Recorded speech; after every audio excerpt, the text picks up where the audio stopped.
Assalamualaikum warahmatullahi wabarakatuh. Perkenalkan, nama saya Izzatunillah SKM MKKK. Saya merupakan salah satu dosen aktif di Universitas Esa Unggul, prodi ilmu kesehatan, kemudian jurusan kesehatan masyarakat dan peminatan keselamatan dan kesehatan kerja. Baik, di sini saya akan menjelaskan mengenai rencana pembelajaran semester, yaitu salah satu mata kuliah yang saya ampu, yaitu mata kuliah keselamatan dan kesehatan kerja atau K3 di berbagai sektor, di mana mata kuliah ini bertujuan untuk agar mahasiswa bisa membedakan atau menjelaskan bagaimana proses produksi baik di sektor informal maupun di sektor informal, kemudian bagaimana implementasi dari keselamatan dan kesehatan kerja yang ada di sektor formal dan sektor informal. Untuk mata kuliah ini diperuntukkan bagi mahasiswa semester 7 peminatan keselamatan dan kesehatan kerja.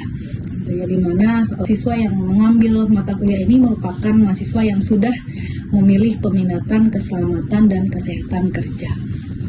Mata kuliah ini 2 SKS yang terdiri dari 14 sesi pertemuan, 1 sesi UTS dan 1 sesi untuk UAS, dan terdiri dari 3 CPMK, di mana CPMK 1 yaitu mahasiswa mampu menjelaskan perbedaan sektor informal dan sektor formal beserta bagaimana manajemen K3 baik di sektor formal maupun sektor informal.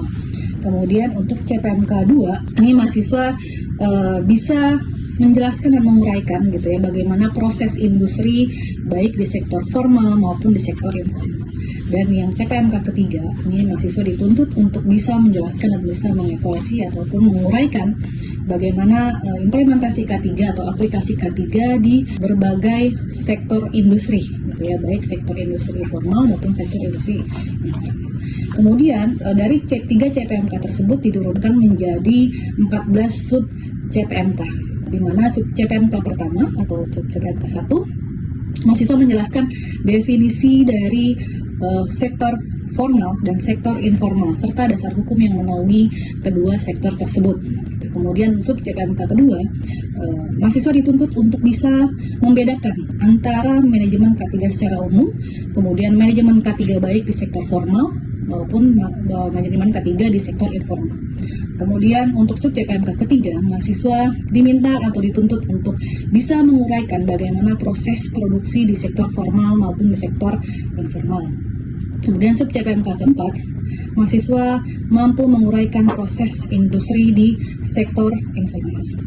Kemudian sub CPMK kelima, mahasiswa mampu menjelaskan atau mampu menguraikan aplikasi K3 atau keselamatan kesehatan kerja di sektor formal, baik itu bagaimana dasar hukumnya, kemudian bagaimana implementasi K3 dan bagaimana sistem manajemen K3 yang dijalankan di sektor formal. Kemudian sub CPMK ke-6, mahasiswa dituntut untuk bisa menguraikan bagaimana aplikasi K3 di sektor informal, bagaimana dasar hukumnya, kemudian bagaimana implementasi K3-nya di sektor informal. Kemudian sub CPMK ke-7, mahasiswa dituntut untuk bisa menguraikan aplikasi K3 di sektor pertambangan. Ini sudah mengerucut untuk aplikasi di berbagai sektor. Salah satunya adalah sektor pertambangan.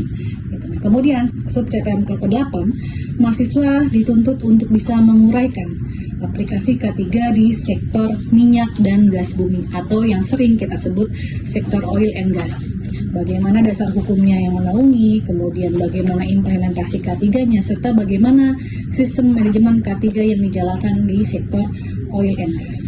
Nah, kemudian untuk sub CPMK 9, ini mahasiswa dituntut untuk bisa menguraikan aplikasi K3 di rumah sakit, mulai dari dasar hukumnya, kemudian bagaimana implementasi K3-nya, kemudian bagaimana sistem manajemen K3 yang berjalan di rumah sakit, Nah, kemudian untuk sub CPMK 10, ini mahasiswa dituntut untuk bisa menguraikan atau bisa mengevaluasi gitu ya bagaimana implementasi K3 di sektor konstruksi. Ya, itu tadi bagaimana dasar hukumnya, kemudian bagaimana implementasi K3-nya, kemudian bagaimana sistem manajemen K3 yang dijalankan di sektor konstruksi.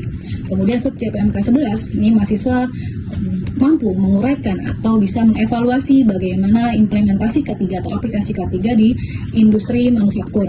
Nah, ini sebagaimana kita ketahui ya, Indonesia ini banyak sekali industri manufaktur. Nah, ini mahasiswa dituntut untuk bisa menjelaskan atau bisa menguraikan contoh-contoh aplikasi K3 di industri manufaktur. Nah, kemudian di sub CPMK 12 ini mahasiswa dituntut bisa menguraikan, bisa mengevaluasi bagaimana implementasi K3 di sektor pariwisata gitu ya, mulai dari dasar hukumnya ada atau tidaknya dasar hukum yang menaungi tersebut gitu ya, bagaimana implementasi K3-nya. Kemudian di sub CPMK 13 mahasiswa dituntut untuk bisa mengevaluasi bagaimana aplikasi K3 di sektor pertanian. Itu yang mana mungkin kita masih sangat jarang melihat bagaimana implementasi K3 di sektor pertanian. Nanti dijelaskan bagaimana atau seperti apa sih implementasi K3 di sektor pertanian. Dan yang terakhir di sub CPMK ke-14 mahasiswa dituntut untuk bisa menguraikan, mengevaluasi gitu ya, bagaimana aplikasi K3 di sektor pendidikan, di mana memang kita ketahui bahwa di sektor pendidikan ini masih kurang gitu ya, masih belum teredukasi dengan baik bagaimana K3 bisa diimplementasikan di sektor pendidikan. Untuk referensi atau bahan ajar yang digunakan ada beberapa bahan ajar dari yang utama dari berbagai buku ya. Salah satunya dari Asih Widawati, ini tentang keselamatan kesehatan kerja di rumah sakit. Kemudian ada juga Lalu Muhammad Saleh, kemudian dari Rati Ekasari gitu ya. Kemudian ada juga referensi pendukungnya gitu ya, yang memang bisa diambil dari berbagai jurnal baik jurnal nasional maupun jurnal internasional yang terakreditasi. Salah satunya jurnal yang pernah saya tulis gitu ya, mengenai kelelahan kerja, faktor-faktor yang berkontribusi terkait dengan kelelahan kerja di salah satu perusahaan manufaktur yang ada di Bekasi, Jawa Barat. Ada juga saya pernah menulis mengenai stres kerja pada guru ya, ini implementasi K3 di sektor pendidikan pada guru SD di daerah Jakarta Timur. Ini bisa dijadikan sebagai referensi untuk mata kuliah K3 berbagai sektor ini. Oke, metode dalam pembelajaran mata kuliah ini bisa dilakukan melalui sinkronis dan asinkronus, bisa tatap maya dan tatap muka langsung ya, secara offline dan online gitu. Ataupun kita lakukan secara online dengan e-learning ataupun dengan tatap maya. Oke, kemudian untuk penilaian seperti biasa, ini nanti ada penilaian untuk absensi ya. Absensi ini 10%, kemudian ada juga nanti kita akan project base ya, studi kasus gitu. Kemudian ada penilaian dari keaktifan, kemudian dari nilai ujian tengah semester maupun dari ujian akhir semester gitu. Baik, setelah ini kita akan ketemu di sesi pembelajaran yaitu sesi 11 yang membahas mengenai implementasi atau aplikasi keselamatan kesehatan kerja di sektor industri manufaktur. Oke, nanti kita akan ketemu di sesi 11. Terima kasih. Assalamualaikum warahmatullahi wabarakatuh. Oke, baik. Assalamualaikum warahmatullahi wabarakatuh. Selamat malam teman-teman semua. Terima kasih sudah meluangkan waktu ya untuk mata kuliah K3 berbagai sektor. Yang mana untuk sesi ke-11 ini kita akan membahas mengenai pengelolaan K3 di sektor industri manufaktur gitu ya. Jadi teman-teman mungkin sering mendengar gitu ya, industri manufaktur yang mana sebelumnya sudah kita bahas bagaimana proses produksi di industri manufaktur ya, bahwa industri manufaktur itu dia memproses bahan mentah, kemudian diproses sampai menjadi suatu barang jadi produk ya. Nah, itu disebut sebagai industri manufaktur. Jadi misalnya kalau ada industri yang memproses bahan mentah gitu ya, kemudian kayak contoh misalnya susu gitu ya, diolah kemudian jadi bentuk end produknya itu susu kemasan gitu ya. Nah, itu industri manufaktur. Lanjut. Nah, ini capaian pembelajaran.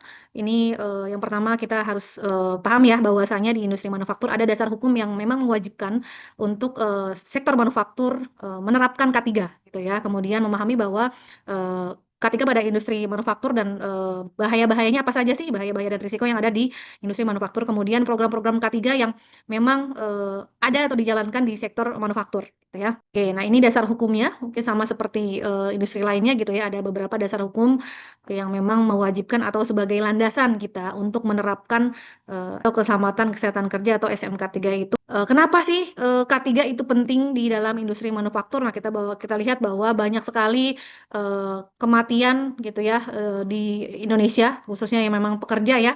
Kemudian di seluruh dunia juga banyak sekali kecelakaan kerja, sekitar 340 juta kecelakaan kerja. Itu kemudian di sektor manufaktur ini menyumbang sebesar 31,6% kecelakaan kerja. Nah, ini ya, jadi memang bahwa kecelakaan kerja itu banyak sekali terjadi di industri manufaktur gitu. Kemudian berbagai jenis kecelakaannya yang terjadi gitu ya. Dari 31,6% itu ini ada beberapa dikelompokkan lagi, ada yang jenisnya kecelakaannya terjatuh, kemudian tertimpa objek, kesetrum listrik dan tergencet atau tertabrak karena pada industri manufaktur banyak menggunakan transportasi ya, mungkin dari segi angkat-angkut kayak forklift, kren dan sebagainya gitu ya. Nah, ini di pabrik atau manufaktur itu apa saja sih implementasi yang bisa dijalankan?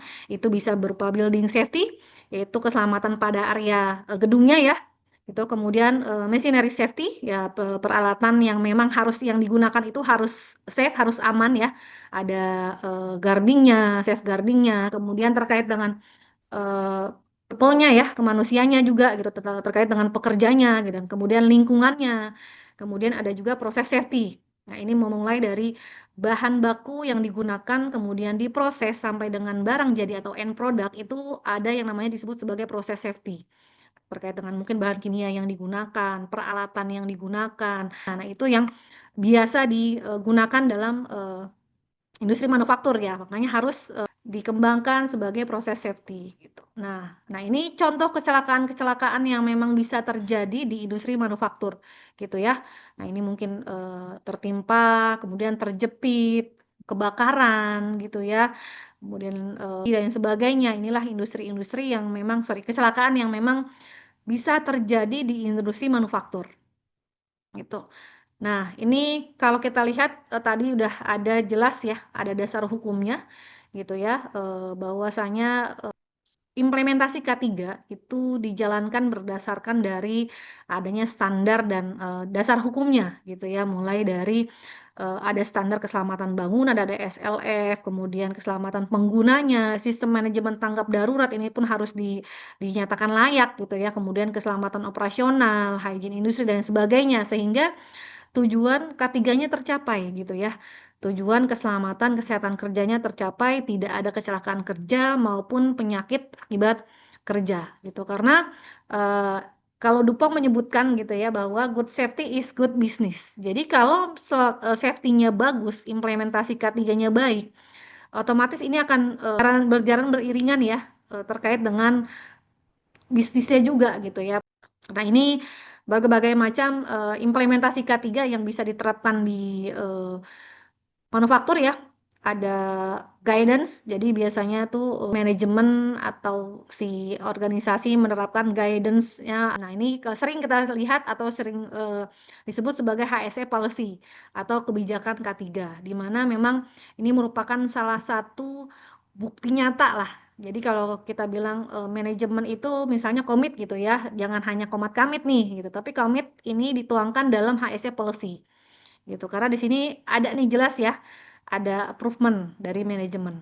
Nah, ini makanya dikatakan bahwa bentuk nyata dari komitmen manajemen salah satunya adalah adanya diterapkannya HSE policy atau kebijakan K3 gitu. Jadi si karyawannya mereka yakin gitu ya atau mereka pede gitu bahwa manajemen sudah menerapkan atau manajemen punya komitmen yang tinggi terkait dengan implementasi K3.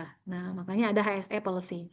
Nah, kemudian SOP atau yang sering kita sebut prosedur ya. Nah, jadi dinyatakan bahwa memang kalau saya sering katakan ya, tulis apa yang kamu kerjakan, kerjakan apa yang kamu tulis, kan gitu.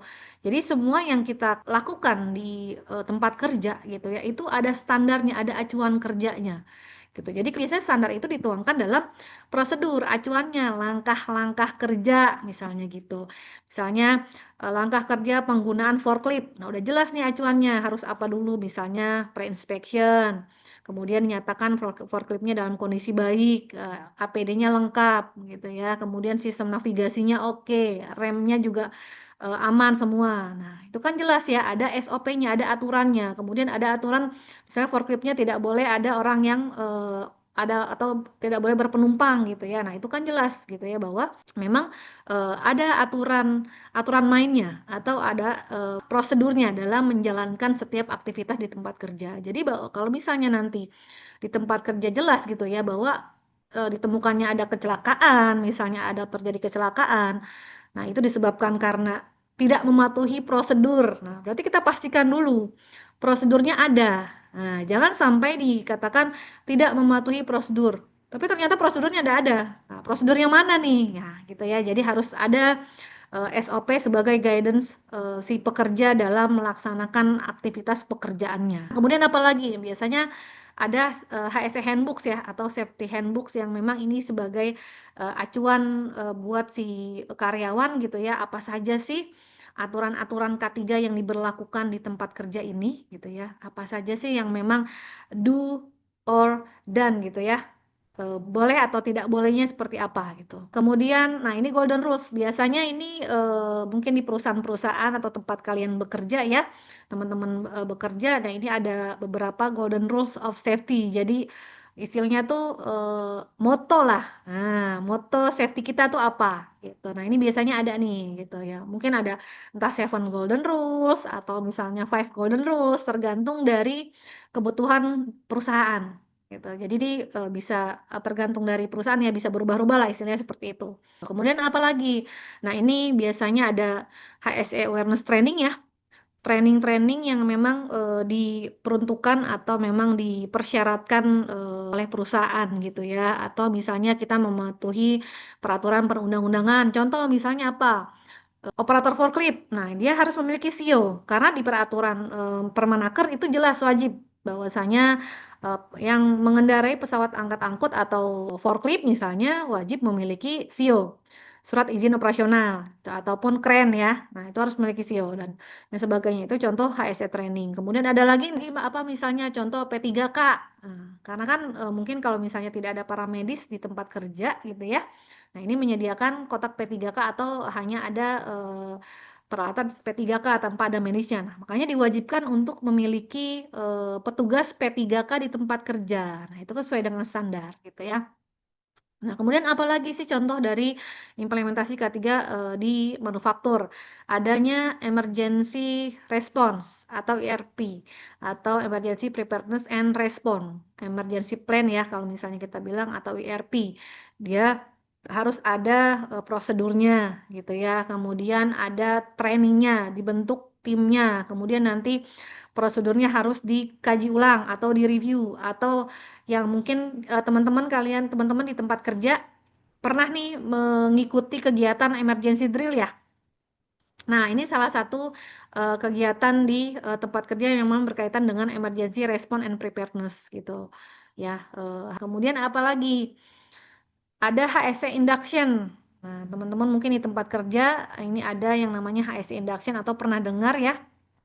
Jadi siapapun yang datang atau berkunjung ke tempat kita, tempat di mana kita bekerja gitu ya atau di manufaktur tersebut gitu ya, itu wajib paham aturan-aturan yang ada di tempat kerja atau di perusahaan kita gitu ya. Nah, ini diperuntukkan untuk siapa? Misalnya karyawan baru.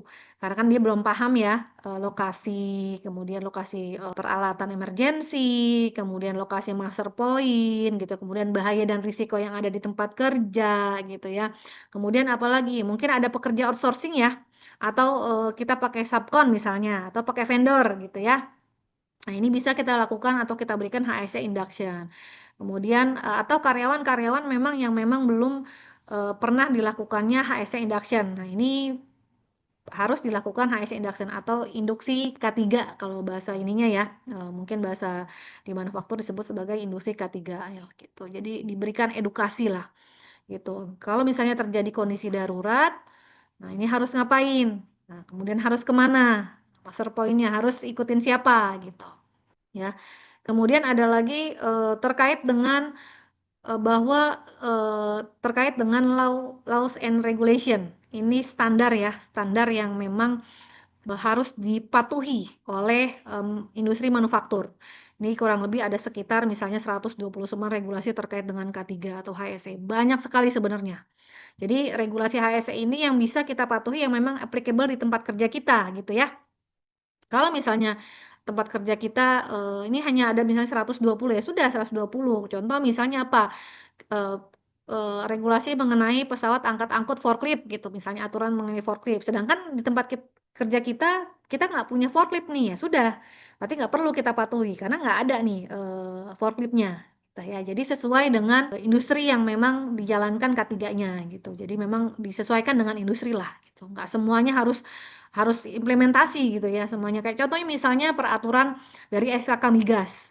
Nah, ini industri manufaktur nggak perlu harus patuh gitu, harus mengimplementasikan itu karena tidak sesuai dengan jenis industrinya gitu, ataupun sebaliknya gitu ya. Nah, kemudian ini harus ada public emergency information yang biasanya nih di manufaktur ada terkait informasi untuk tamu, untuk tenan lain sebagainya gitu ya. Ini dipasangnya di area-area publik gitu ya. Ya, kalau misalnya kalian pernah lihat gitu ya mungkin di area-area tertentu kayak di toilet gitu atau di lobi itu pernah dipasang ya di area-area publik. Nah, ini untuk menginformasikan ya kepada setiap orang atau tamu ataupun pekerja gitu ya bahwa ada beberapa informasi-informasi penting yang harus dipahami. Mungkin ada salah satunya juga nomor penting darurat ya. Kalau misalnya terjadi kondisi darurat, nah ini harus menghubungi ke siapa gitu ya. Nah, ini contoh kegiatan HSE induction ya atau orientasi K3 atau induksi K3L. Nah, ini masuk ke dalam operational control. Kenapa? Karena ini terkait dengan pengendalian operasional ya. Siapapun yang memang bekerja atau operasional pekerjaannya ini harus dilakukan orientasi K3 gitu. Kemudian ada toolbox. Nah, ini mungkin teman-teman di tempat kerja pernah mendengar atau implementasi juga ya. Toolbox meeting atau briefing keselamatan sebelum kerja. Nah, ini juga diperuntukkan untuk seluruh pekerja. Ya, biasanya harian ya, setiap hari sebelum mulai aktivitas itu dilakukan toolbox meeting gitu. Kemudian nah ini patroli atau inspeksi gitu ya. Ini kan kalau industri manufaktur kan biasa di gedung ya, di gedung parkiran gitu atau area kerja gitu. Ini biasanya bulanan atau juga ada yang mingguan gitu.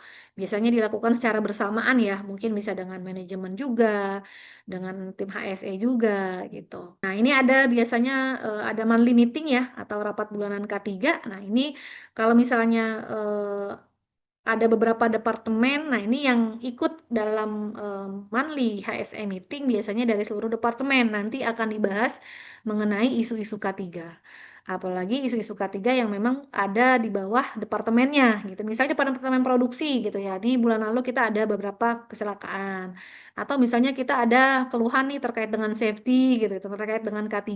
Nah, itu bisa disampaikan pada saat rapat bulanan K3 gitu. Nah, ini fire protection inspection. Nah, ini untuk inspeksi peralatan emergensi khususnya untuk kebakaran ya. Dilakukan inspeksi, kemudian inspeksi peralatan.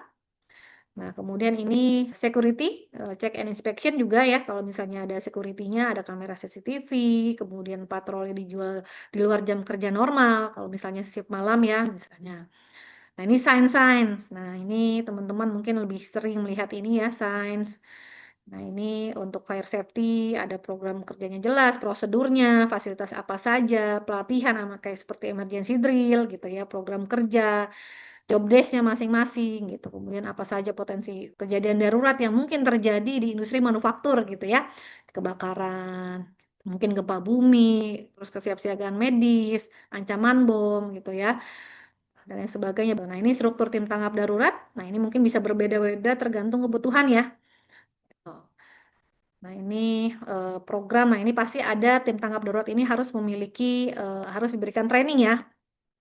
Nah, ini fire safety facilities-nya atau fasilitas-fasilitas terkait dengan kebakaran.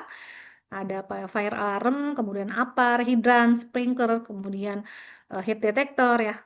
Kemudian fire alarm panelnya. Nah, tangga darurat, nah, master point yang mungkin kalian sering lihat ya di pabrik-pabrik. Nah, ini untuk penggunaan forklift ya, wajib mengikuti pelatihan, punya SIO gitu ya. Nah, ini genset. Nah, ini untuk pengganti kalau misalnya listriknya shutdown gitu ya, atau penggunaan untuk aliran listrik. Nah, ini loto kalau misalnya penggunaan mesin, jadi kalau misalnya mesin lagi dilakukan perbaikan, ini dimatikan dulu, mesinnya diberikan tagging. Nah, ini untuk security-nya. Pasti kan di manufaktur ada ya security-nya gitu. Nah, itu mungkin yang bisa saya sampaikan terkait dengan implementasi K3 di industri manufaktur.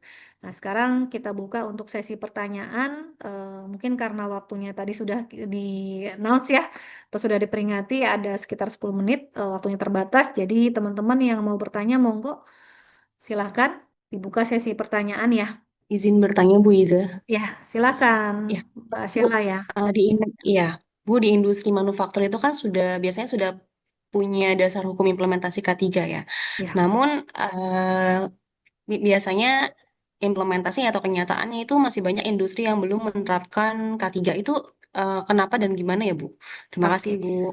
Baik, terima kasih Mbak Sheila atas pertanyaannya. Baik, ini menarik memang ya. Kalau kita lihat di Indonesia ini kan banyak sekali industri manufaktur ya. Mungkin pabrik-pabrik tuh banyak gitu ya. Mungkin daerah juga ada di sekitaran Bekasi, Cikarang, Tangerang itu banyak pabrik ya. Nah, kenapa mereka belum menerapkan K3 padahal padahal dasar hukumnya udah jelas gitu ya. Satu pertama kenapa? Karena mereka belum menganggap K3 itu penting. Nah, jadi banyak sekali industri-industri manufaktur atau pabrik-pabrik ini yang belum sadar akan pentingnya K3. Jadi mereka menganggap bahwa K3 itu ya hanya untuk perusahaan-perusahaan yang berisiko tinggi. Nah, kayak oil and gas, tambang gitu, pertambangan misalnya gitu. Padahal jelas-jelas di PP 50 tahun 2012 dinyatakan bahwa setiap organisasi yang memiliki karyawan lebih dari 100 orang itu udah wajib melaksanakan K3 gitu ya. Tapi kenyataannya itu karena mereka belum merasakan atau pentingnya K3 itu ada gitu. Padahal kalau kita lihat sebenarnya fenomena gunung es itu banyak terjadi di industri manufaktur. Kecelakaan kerja itu yang banyak yang tidak dilaporkan itu di industri manufaktur gitu ya. Jadi memang kesadaran akan pentingnya K3 itu masih rendah gitu ya, mereka belum menyadari akan pentingnya K3, kemudian mereka menganggap K3 itu banyak kosnya. Nah, gitu ya. Padahal memang K3 itu memang antara cost and invest gitu ya. Kalau kita kita sebagai orang K3 itu memang sebagai invest, tapi memang cost di awal tuh banyak gitu ya. Contoh misalnya tadi harus ada pelatihan SEO untuk yang operator forklift, itu kan biaya ya. Kemudian penyediaan peralatan emergensi itu biaya, apar, hidran, sprinkler gitu ya. Kemudian fire alarm, detektor dan sebagainya itu biaya. Tapi itu memang cost di awal. Cuma kita kita kita kita yakini itu sebagai invest di awal. Nanti kalau sudah ada, jadi kalau terjadi amit-amit gitu misalnya terjadi kebakaran itu udah nggak pusing lagi mikirin karena udah ada hidran, udah sprinkler dan lain sebagainya. Tuh. Kemudian yang ketiga adalah terkait dengan pengawasan. Nah, ini memang pengawasannya masih masih minim ya, masih kurang ya, karena saya sering mendengar gitu ya bahwa orang-orang yang memang bekerja atau sebagai pengawas K3 di Indonesia ini istilahnya 1 banding 1000, 1 orang banding 1000 industri gitu ya. Jadi nggak kepegang nih, misalnya kalau mereka nggak lapor, mereka tidak ini, mereka nggak tahu bahwa ada industri tersebut gitu ya, atau mereka belum menerapkan K3 gitu. Jadi pengawasan yang memang kurang. Kenapa kalau di industri tambang sama oil and gas itu ketat? Kenapa? Karena mereka sudah ada instansi yang menaungi. Contoh, oil and gas itu punya SKK Migas dan BPH Migas. Ini udah jelas nih aturannya. Mereka udah punya aturan ketat bahwa siapapun yang memang bekerja di bawah naungan SKK Migas maupun BPH Migas itu wajib melaksanakan K3. Kemudian di tambang mereka sudah punya di bawah naungan ISDM. Ada yang namanya KTT tambang. Nah, gitu. Jadi udah ada nih kayak istilahnya tuh perpanjangan tangan dari pemerintah gitu. Sedangkan kalau di industri manufaktur dia hanya dari pengawas K3 saja gitu. Jadi kurangnya pengawasan. Makanya banyak sekali industri manufaktur yang memang belum menerapkan K3 secara menyeluruh gitu. Ya, itulah kenapa ya mungkin teman-teman yang ada temannya bekerja di manufaktur gitu ya atau memang bekerja di manufaktur mungkin belum menerapkan K3 ya karena itu. Karena mereka menganggap bahwa kayaknya nggak terlalu penting gitu ya. Atau misalnya aduh nanti kalau K3 kita harus siapin biaya besar nih gitu ya atau misalnya ya Mbak Sheila itu jawaban dari saya. Nah, ini teman-teman mungkin karena waktu sudah selesai juga, saya tutup untuk kuliah hari ini. Ini berarti yang mendapatkan nilai untuk keaktifan Mbak Sheila ya, karena tadi sudah bertanya. Saya ucapkan terima kasih banyak teman-teman untuk waktunya. Kita ketemu lagi di sesi berikutnya. Saya akhiri untuk kuliah hari ini. Terima kasih banyak. Assalamualaikum warahmatullahi wabarakatuh. Ya. Terima kasih, Ibu.